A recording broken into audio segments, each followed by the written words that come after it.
Jamankira block षंडपथर उच्च माध्यमिक विद्यालयर वार्षिक महोत्सव अनुष्ठित हो जाइछि।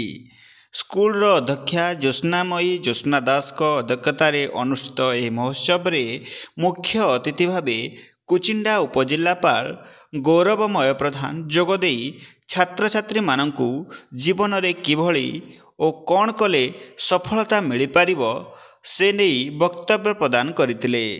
मुख्य वक्ता भाव में संबलपुर जिला डेप्यूटी सेक्रेटरी महेंद्र बेहेरा जोगदे छात्र छात्री मानंक मनरे दृढ़ता एवं संकल्प रखी जेकोसी कार्य कले सफलता निश्चय मिलिब बोली कहिथिले। सम्मानित अतिथि भावे बीडीओ रवींद्र कुमार सेठी जोगदे शेष किसान भली जड़े युवक जी कि छोट बेलू माँ बापा को हर बहु कष्ट पाठ पढ़ी जर्मनी रे वैज्ञानिक भाव निज परिचय सृष्टि करथिले।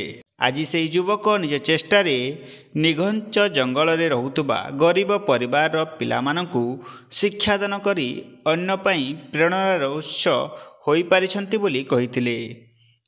अन्य सम्मानित अतिथि भावे सहकारी निर्वाही जंत्री शालिनी सिंह, डीडीए राजेंद्र जगत, सदर एडीडब्ल्यूओ टिकेश्वर प्रधान, भारतीय स्टेट बैंक शाखा परिचालक दिलीप दास प्रमुख जोगदे काक बक स्नान आदि संस्कृत उद्धृत केतेक गल्पर उदाहरण दे छात्र छात्री माने यहाकु ग्रहण करी लक्ष्य स्थिर कले भविष्यत रे सफल निश्चय मिलिब बोली वक्तव्य माध्यम रे प्रकाश करथिले।